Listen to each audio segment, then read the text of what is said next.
Prime Radiant Revisited. We have stated that each person, through his Prime Radiant, which is a projection of that person's consciousness, creates all that he sees. This is so for all people incarnate. However, as is often the case, there is more to the story. If, for example, we communicate with someone that we have never seen, we form an opinion from the person's voice, the way he or she talks and expresses him or herself, of what that person looks like.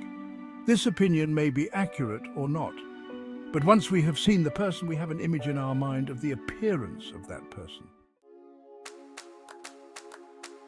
So, where does that image come from? Does it come from what we see, or does it come from an image projected by the person concerned? We have stated that each person is actually a dot of consciousness, totally alone.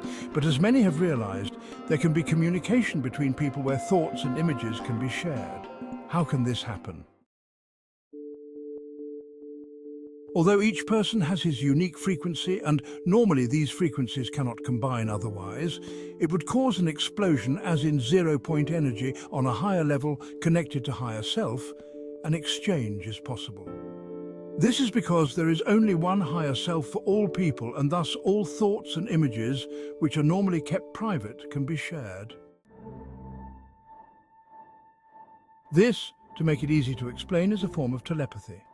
It is that as two separate people's thoughts pass through the higher self, a sort of call is sent to a person, and the second person responds, rather like answering a telephone call, and so two or more people can communicate.